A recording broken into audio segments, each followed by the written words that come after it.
my list of places that took corporate housing. I started building a brand for the business. I started identifying what customers I really want to appeal to. And then on my first deal, I was in Austin, Texas at the time, but I came to Houston, Texas. I viewed 3 or 4 different apartments. I found the exact apartment that allowed for me to start the beginning of my business. And then from there, that's how the history books were written. So was that first apartment, because I had a coaching call with somebody just a couple of days ago, and her question was, do I go to a big corporation that is trying to lease up a unit? Do I go to a small mom and pop landlord? Which one did you go to? And I don't know if you remember, because it's been a couple of years, but what was that? Like, how did you present yourself? What was your pitch to give people? So I wasn't really, I guess, all that knowledgeable in the moment. So I worked with a realtor, and she helped me to be able to find places. And we went to all big places. So I focused on Greystar units. What's up, everybody? My name's Mike Sjogren, here with my co-host, Emmanuel Pani. We're part of a group of specialized real estate investors you've probably never heard of. We didn't start with deep pockets or wealthy families, and we don't rely on 401ks, mutual funds, or traditional real estate investing. In fact, many of us don't even own the properties that fund our freedom. If you ask the money experts out there, they'd say what we do is impossible, yet it's happening every single day. It's happening through a new niche called short-term rentals. We are Short-Term Rental Nation, and these are our secrets. What's going on, everybody? Welcome back to the Short-Term Rental Secrets podcast. I am your host, Mike Sjogren, here with my main man and brother from another mother, Mr. Emmanuel Pani. What is up, E?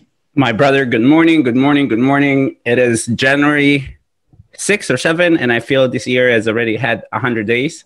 I don't know if anybody else is feeling that way, but there is so much good going on everywhere when you focus on your own life and what it is that you're up to.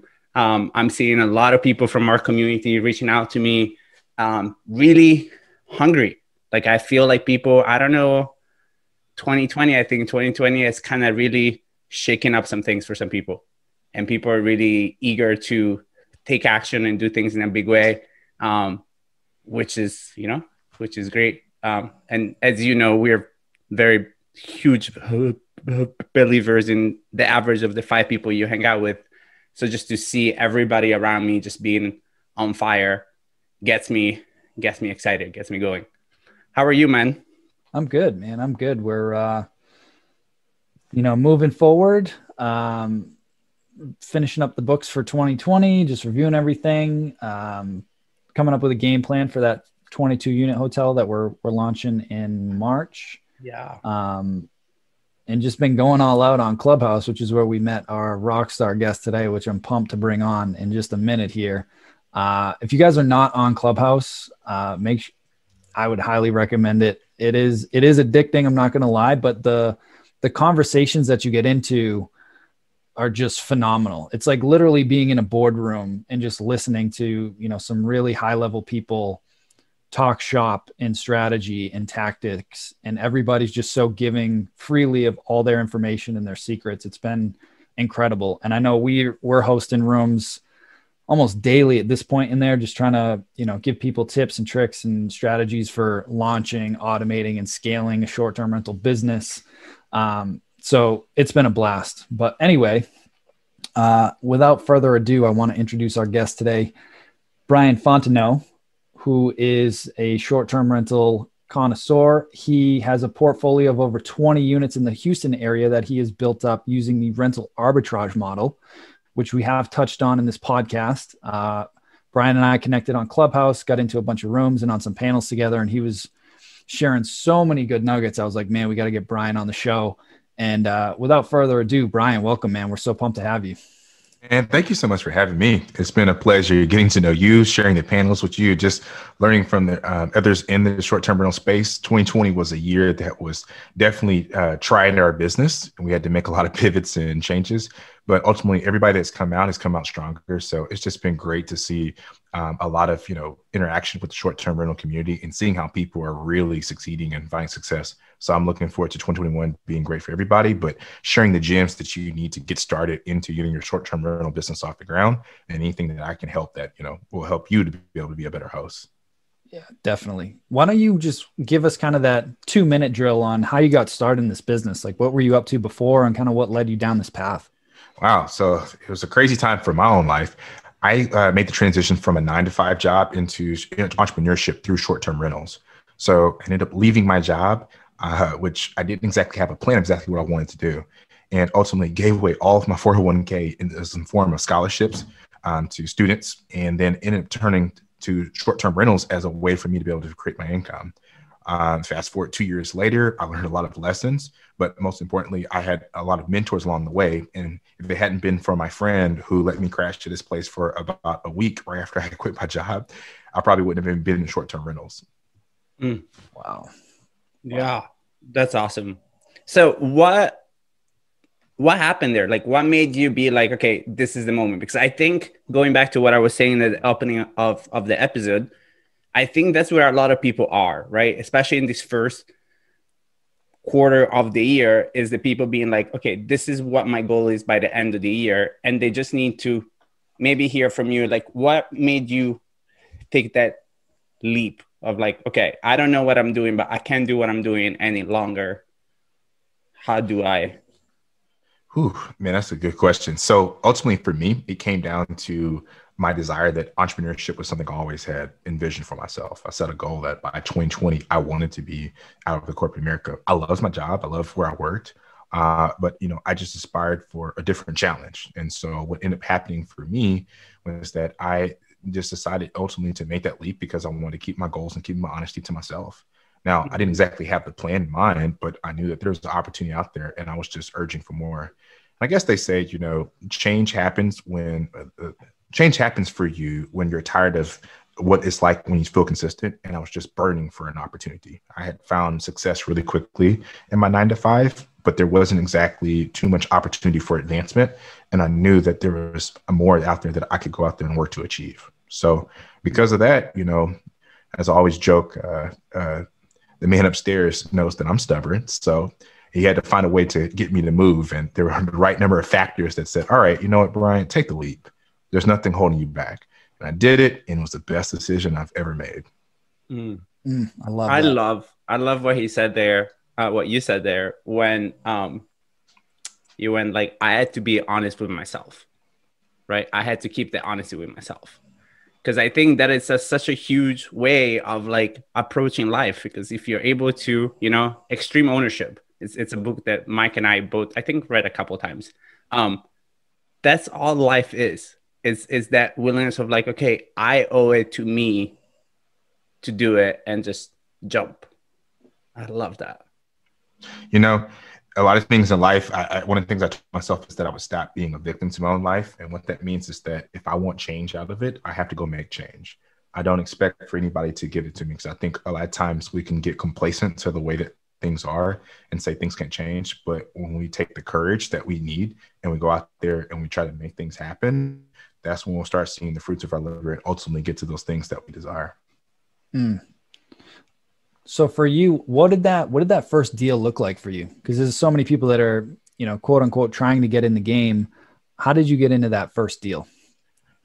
Yeah. So after going to Atlanta, I had a friend who was named Carlos, who raved about Airbnb, and that he was making like thousands of dollars on his rental unit. He had bought a house and turned into a rental unit. And so I went out to Atlanta, stayed with Carlos for a week, and Carlos just showed me everything that he was doing. We kind of learned about foreclosures together. We learned about the hard market, that like tax liens and such. And so essentially I started analyzing different types of real estate. Then I spent probably, I don't know how many hours on YouTube watching Sean Rakovich, Airbnb automated videos, and even paid for mentorship from Sean to really kind of help me understand how to get started. But I started making my list of places that took corporate housing.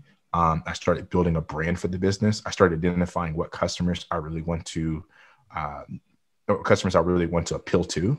And then on my first deal, I was in Austin, Texas at the time, but I came to Houston, Texas. I viewed 3 or 4 different apartments. I found the exact apartment that allowed for me to start the beginning of my business. And then from there, that's how the history books were written. Mm. So was that first apartment, because I had a coaching call with somebody just a couple of days ago, and her question was, do I go to a big corporation that is trying to lease up a unit? Do I go to a small mom and pop landlord? Which one did you go to? And I don't know if you remember, because it's been a couple of years, but what was that? Like, how did you present yourself? What was your pitch to give people actual? Yeah, so I wasn't really, I guess, all that knowledgeable in the moment. So I worked with a realtor, and she helped me to be able to find places. And we went to all big places. So I focused on Great Star units specifically. And kind of my pitch was that, I really didn't approach it in the way that I approach it now, but I think it was just like I wanted to be, I was a corporate housing provider, and I wanted to be able to have access to a unit for people to stay that would come in shorter periods of time. And so I didn't at that time even talk, I think, to the property manager. I just talked to a leasing professional. And so they verified that they could do like a corporate lease, and they allowed us into the unit. Mm.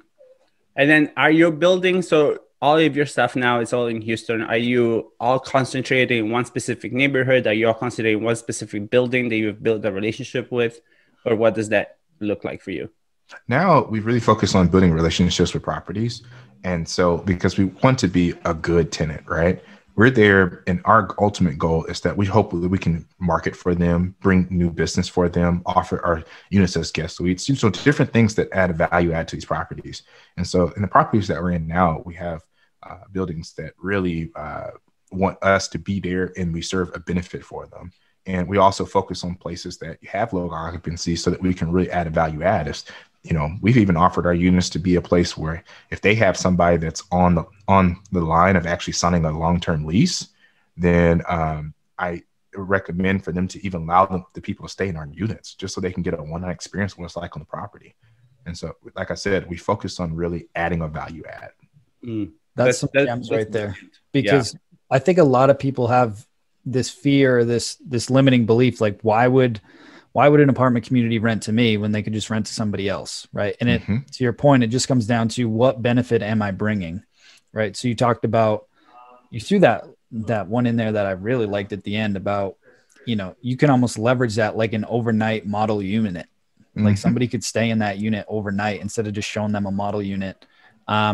Looking for properties that have lower vacancy, right? So from that perspective, how do you identify those? Are you looking for like new developments, or how do you kind of identify like what their vacancy is looking like?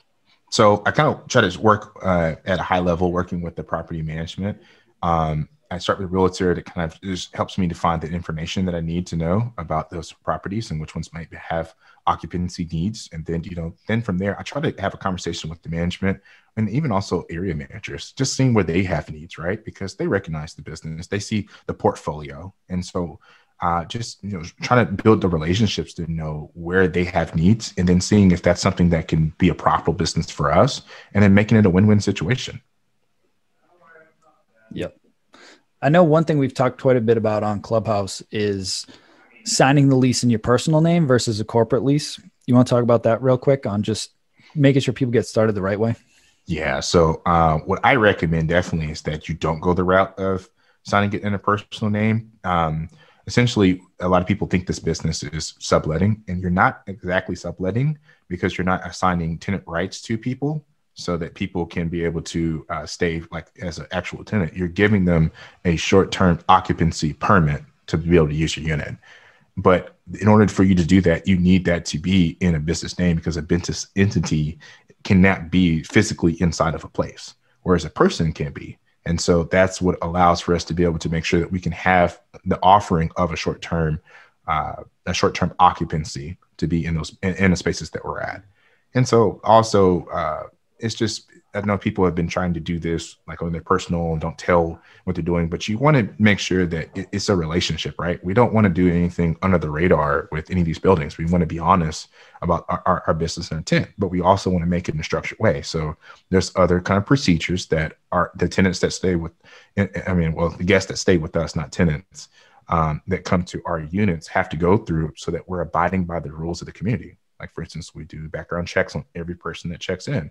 It is excessive, but that's the same quality standards that these buildings have to go through when they're leasing somebody with a full-time tenant. So that's why I want to make sure that we're doing everything we can to be a good tenant. Yeah. For those background checks, do you leverage the same background and screening product that the specific building uses, or do you guys have one that you use yourself?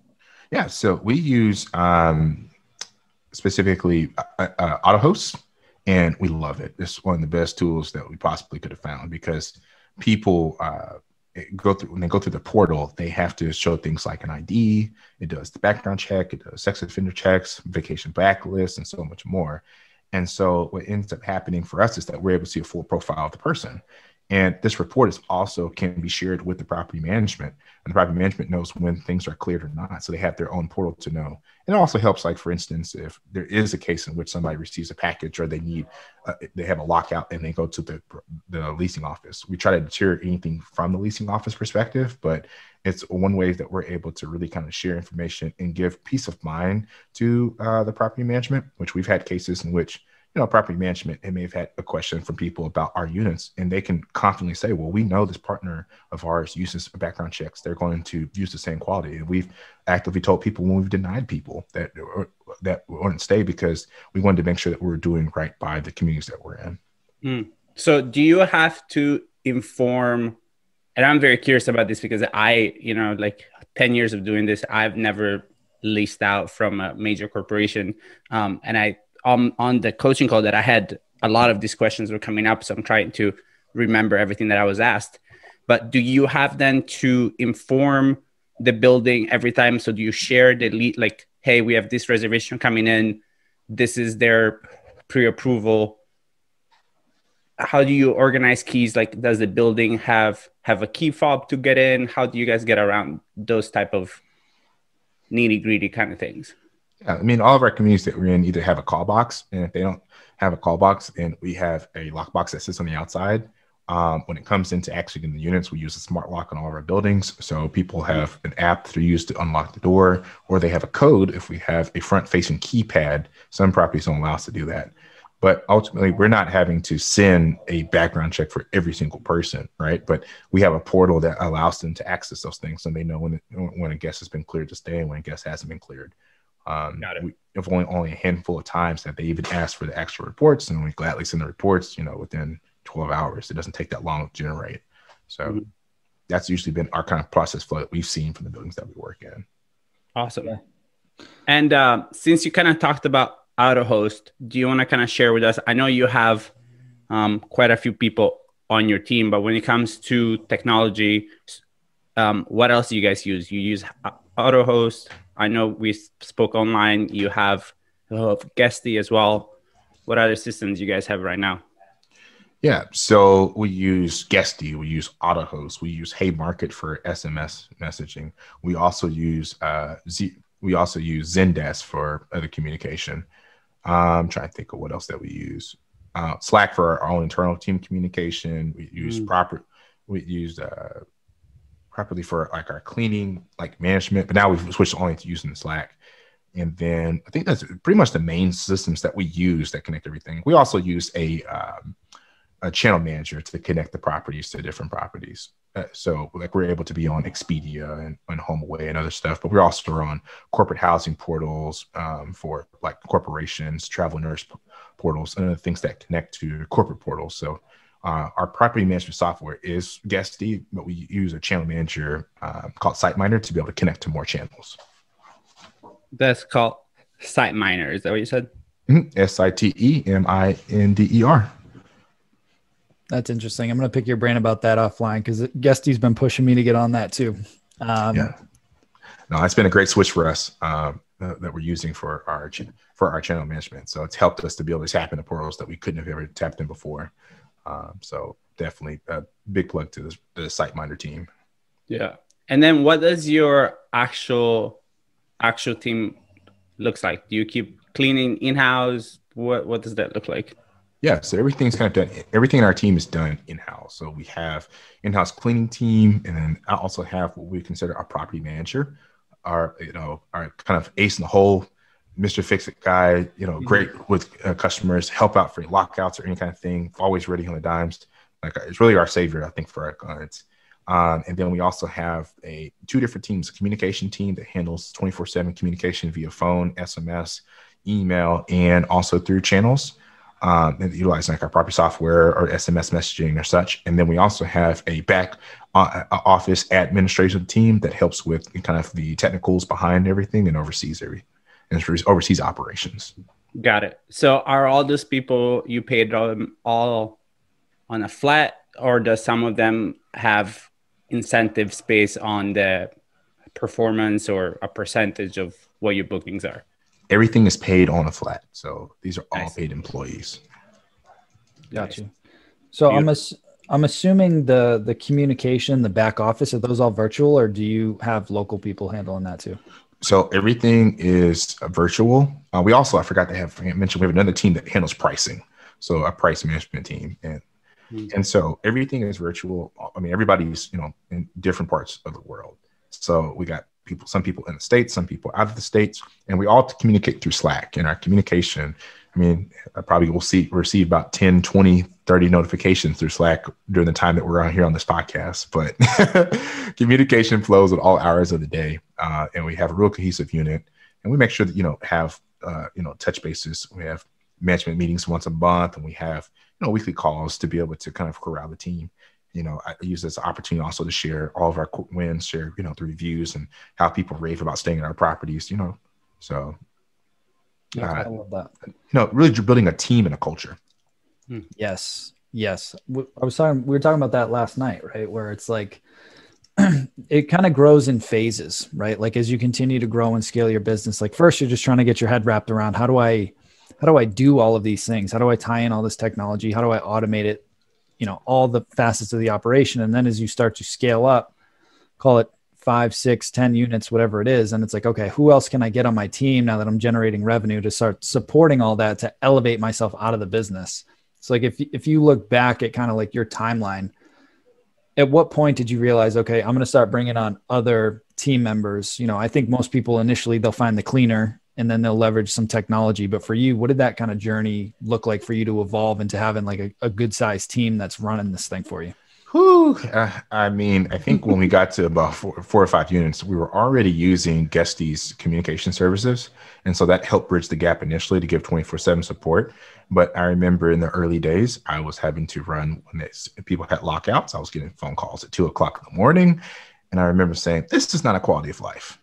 And so what ended up happening is that I ended up searching for first the admin office team that served also as our communications team. And so that began to help me out, but I still had to run out to go and do things.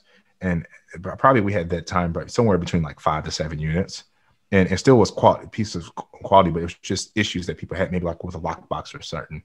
And so we ended up refining our communications to help kind of improve those things. We saw more success.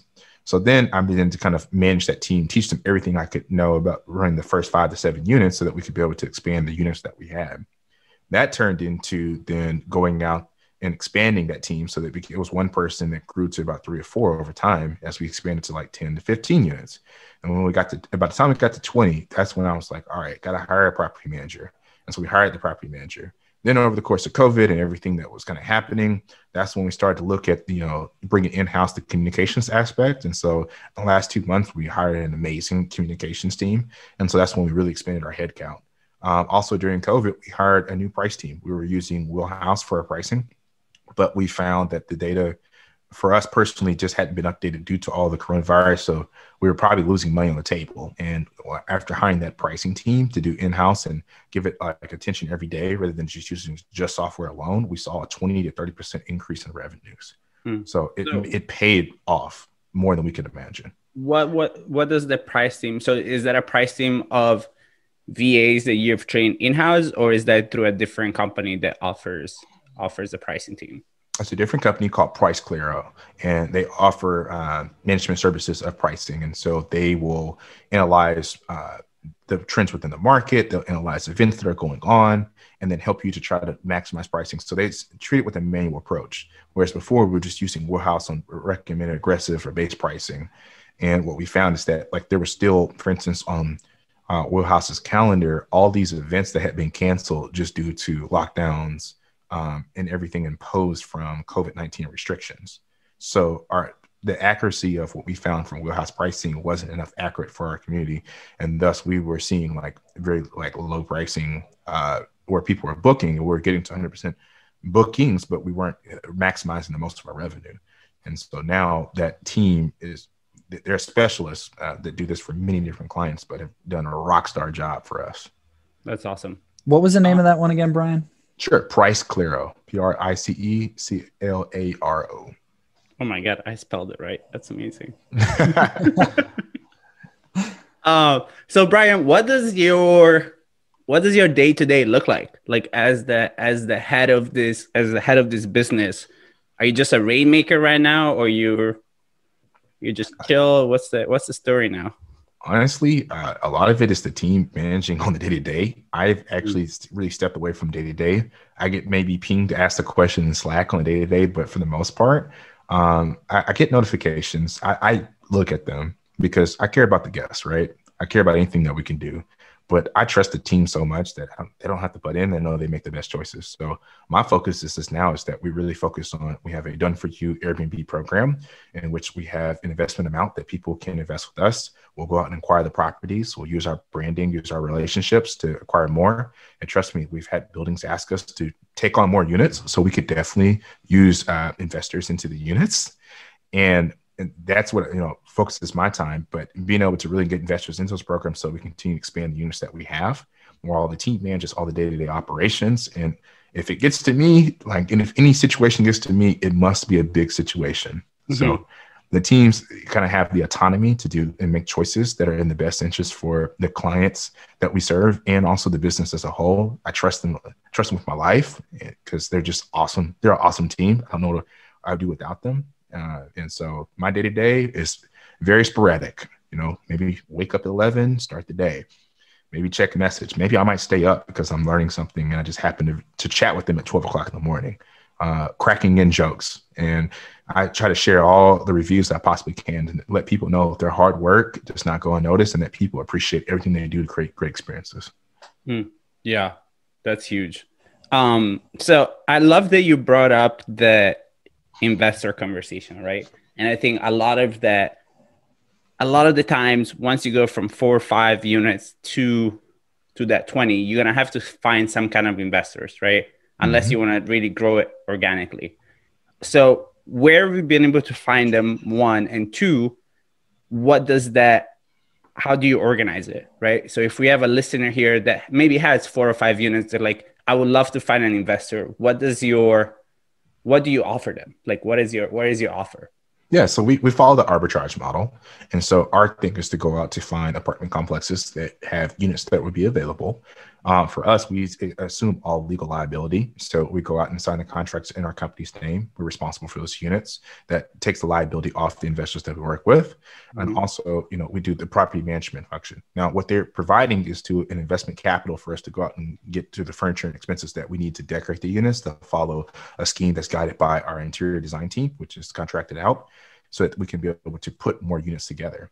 And so what that ends up happening is that we handle all the management and liability as well. So from a day-to-day, we're responding to guests, we're getting bookings, we're advertising on platforms, we're handling the communication, we're handling if there's ever an issue, like if a client trashes the place, leaves in place in dirty condition, damages furniture, then utilizing our business insurance policy with $1 million coverage per unit to make sure that we don't have any damages, but most importantly, maximizing revenue and cash flow.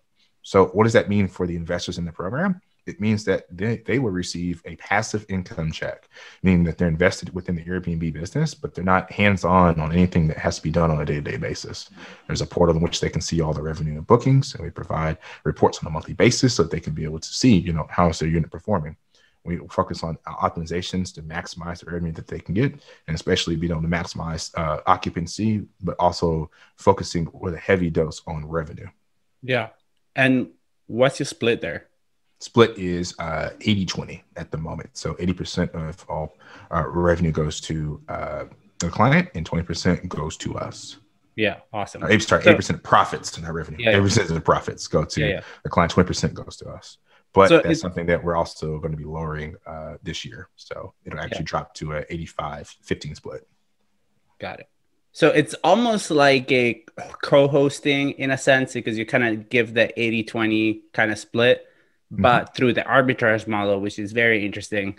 And then just kind of goes to prove how you can cross-pollinate different ideas and different executions to make your own thing happen, right? Because I've never heard that before. I've never heard anybody else that raises money or gets investors on for arbitrage.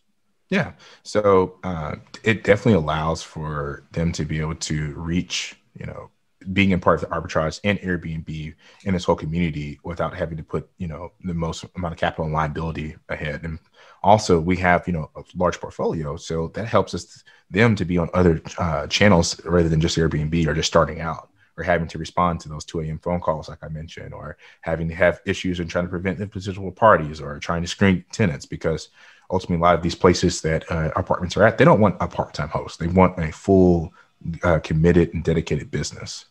Mm-hmm.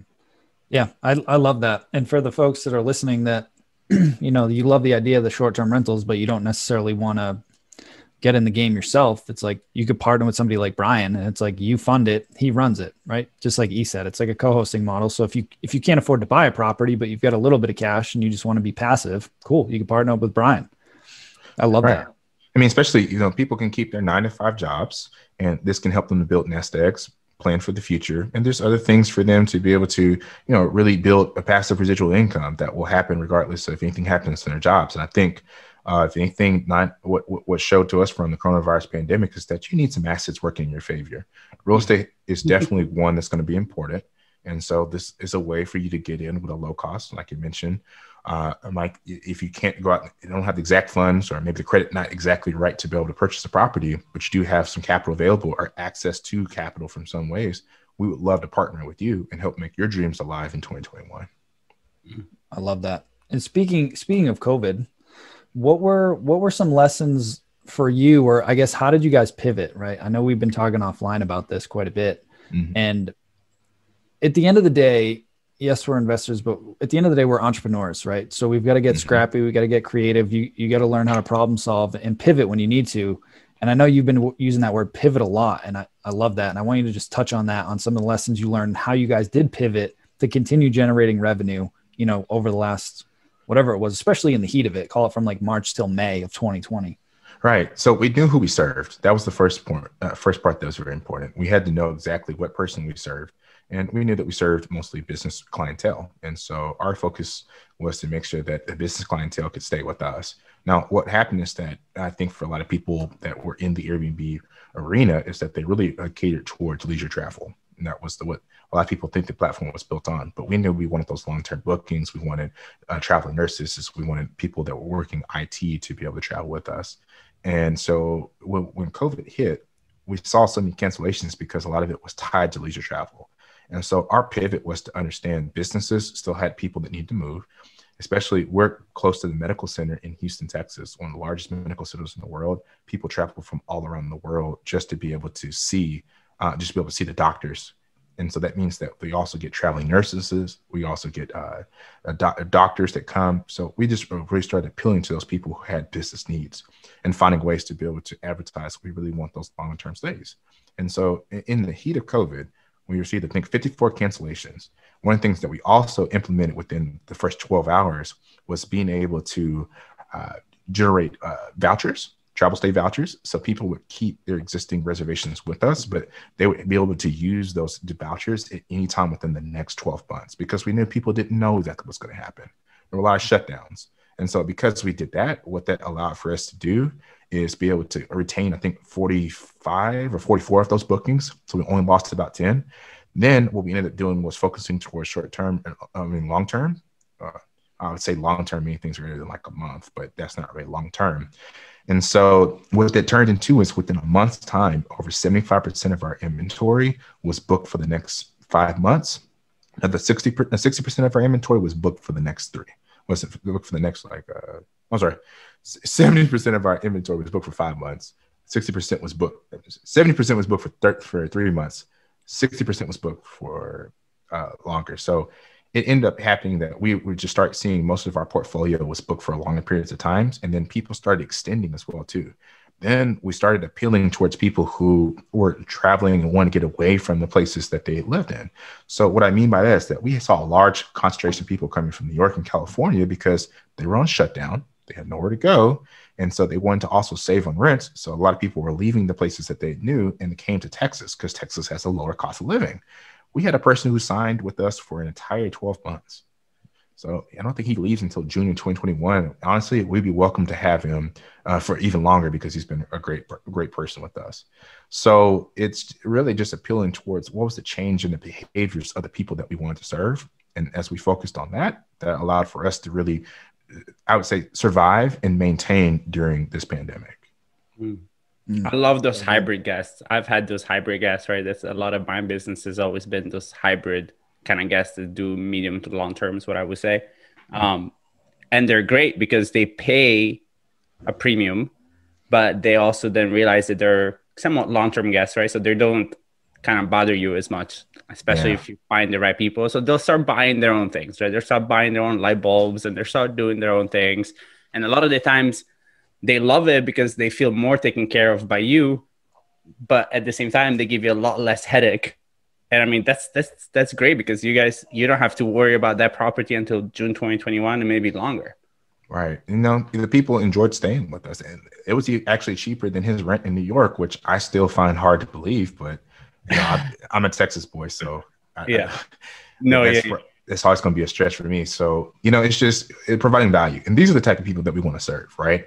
We knew when we got into this business, we wanted to serve those people with short-term rentals because I have other businesses as well. And, just the ability to be able to work from anywhere because you were remote, people don't take that lightly, but I think people now see the beauty of it. And now people are more flexible about going to different places and where they stay and such. So it definitely, we can appeal to it and understand it from a personal standpoint, which helps us, I think, to be better, more empathetic host to really what people need. Have you guys pivoted at all to extending like your minimum stays? Like, are you trying to do more of like week-long stays, or are you still doing, more of that shorter term? Yeah, we still have the shorter term. We haven't exactly changed anything for our minimum stays because we recognize that we have people that want to stay for longer terms, and we get.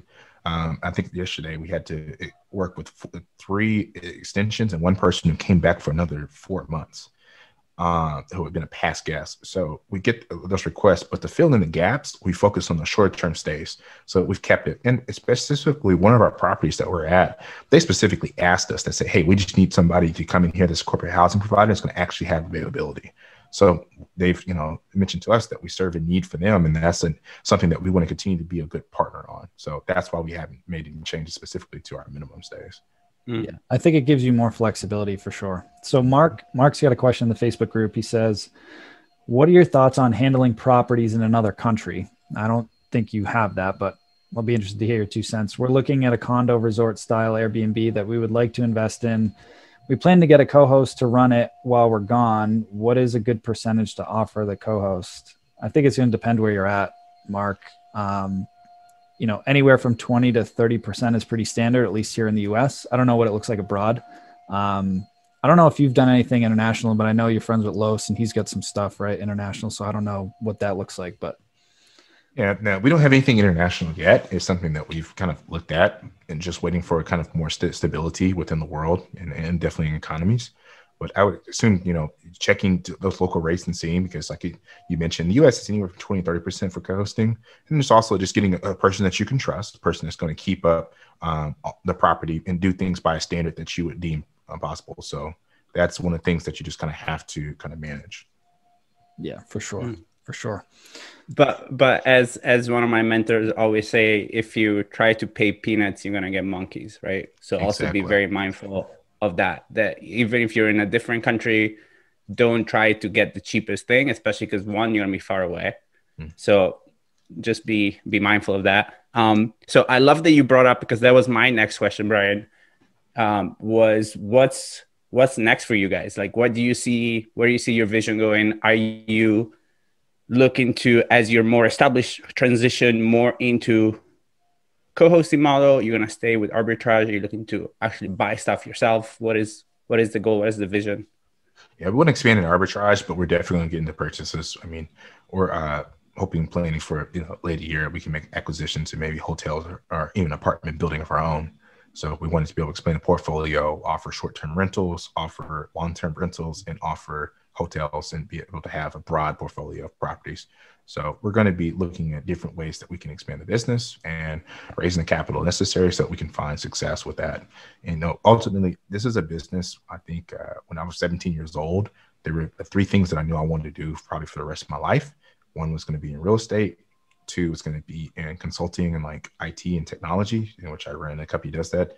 And the other one was going to be doing like a nonprofit and giving scholarships. And I execute pretty much all three of those things right now. And I'm just happy, right? So this is something that the short-term rental space, real estate, everything that I see that's going to be a long-term vision for me. So I'm really excited about what this year is going to bring, because we're going into a new norm. I think people are going to start traveling a lot more than they used to before. And I think everybody that's in the short-term rental space is going to see a boon in the economy. And we just want to be positioned to be able to offer every possible option that people could look to, so that we can be able to make the most with our customers. Yeah. And your market is very similar to ours, right? Like down in South Florida, we're seeing a lot of people flocking here. And I think now with the vaccine and the winter that is inevitably coming up north, as Mike can tell us about, people are like, okay, well, now the vaccine is here. This is not as bad as it was. And this property is like 1/3 of what I'm paying for my shoebox up here in Manhattan. So like, why not? Right. Mm-hmm. I love that. So before we wrap up, Brian, first off, I want to acknowledge you for all your success and your willingness to just give back and just share all these nuggets, man. I know this has only been about 45 minutes, but I know you've probably spent 40 hours on Clubhouse just dropping gems over the last week alone. So appreciate how giving you are with all that, just helping try and, send the elevator back down, right? And help everybody else get up. And, I love that about you. And so before we get into the last question, where can folks learn more about you, learn more about some of those investing opportunities, your podcast? Like, where can folks get in touch with you? Yeah, so feel free to contact me. My social media handles are all the same. Brian L. Fontenot, whether you look on Facebook, Twitter, or Instagram. Feel free to send me a direct message. I got an appointment calendar. You can go to my website, brianlfontenot.com, and book a consultation phone call with me if there's tips or things that you're looking for in your business. And if you're especially curious about the interview program or Drifter Travel's investor program, I'd love to be able to share more. But just don't hesitate to reach out to me, because I want to be able to help as many people as I can. You'll catch me in Clubhouse sometimes, like last night, till 12 o'clock in the morning. So I'll try to drop as many gems as I can. But any questions, just don't hesitate to reach out to me. I try to make myself as successful as possible. Love that, man. Thank you again. And so the last question that we like to ask all of our guests is, what is your number one secret to success with short-term rentals? My number one secret would be really understanding who the person I serve and making every decision based upon what I think is most important to their needs. I try, as long as you anticipate the people's needs that you serve, you will find success to the highest degree. So good. Wow. So good. That is amazing. And guys, really join Clubhouse, because that is your chance to just have mentors to your fingertips and be able to ask questions. Because as you listen to podcasts, you might get the next clue. And then once you do that next step, then you're like, okay, what now? So instead of waiting between podcasts, you can just follow all of us on Clubhouse. We're there all the time. And then there you can literally come up, ask the question that you have, go back to your lab, implement it, and then come back, ask for the next question. And we're really all here. Like, I want to see, this is one of my main intentions for this year, growth all around. And I think it's the perfect time for Clubhouse to come out as a gift from the universe. Because I remember when we all got started, it was so hard to find mentors for short-term rentals. Actually, most old timers were like, don't do that. Like, that's not a business, right? And now there is so much access, so much content, so much information at your fingertips. And I am learning all the time. I have like a page and a half of notes from Brian. So hopefully I can be more like him when I grow up. But yeah, it's been awesome to have you, man. And take Brian up on that offer, man. Check out his website, man. Book that call. I mean, this dude is a wealth of knowledge. So don't let these opportunities pass you by, man. There's always opportunities knocking. You just got to open that door. Definitely don't hesitate to reach out to me. A lot of people have been in my DMs over the last week. I've had more phone calls this week I think I've ever had, but it's a great way to start the year. I get energized being around all this energy, like being on panels with y'all too, and just hearing the energy from other people, like energized me. You know, I learned so much from y'all. It's just like people learn from me. But, you know, I think that as a community, we grow together because, I mean, let's be honest, our short-term rentals are real competition, not our other, like people that do short-term rentals. It's the hotels. That's where the business really mostly comes from. So there's so much to gain when being a part of the community, especially if you don't exactly know where to find your first mentor. There's so many people on Clubhouse that I can think of that would mentor you, including myself. So definitely don't hesitate to reach out to us. And thank y'all both for the opportunity on this podcast to be able to share the kind of a platform with some nuggets that may help somebody. Because, I mean, this is the year that you can take advantage by the horns. Every morning I try to start with some reason of gratitude and with something that I'm thankful for. And it's being intentional about the discipline that it takes for me to reach my goals. I have goals posted everywhere in my house. I do them every year before the new year. And I have to make sure, like, I have even had my bathroom so that no matter how many times I go to the bathroom, I have to see my goals. And it's those little things that you do when you don't feel like doing them. That's the discipline that you take and the courage. And if you do those things and you do it consistently, you will find success. So good. Now go work, guys. Go get it. Thank you again, Brian. Really appreciate you, man. Everybody else, thank you for tuning in, and we will see you guys next week. See you next week. Hey, STR Nation, if you enjoyed this episode, please make sure to hit that subscribe button and leave us a review. And in the comments, let us know what topics you want us to cover on upcoming episodes, and we'll make sure to get that in the books for you. And if you really want to learn how to launch, automate, and scale your short-term rental business, if you want to go deeper, then check out our free masterclass at strsecrets.com.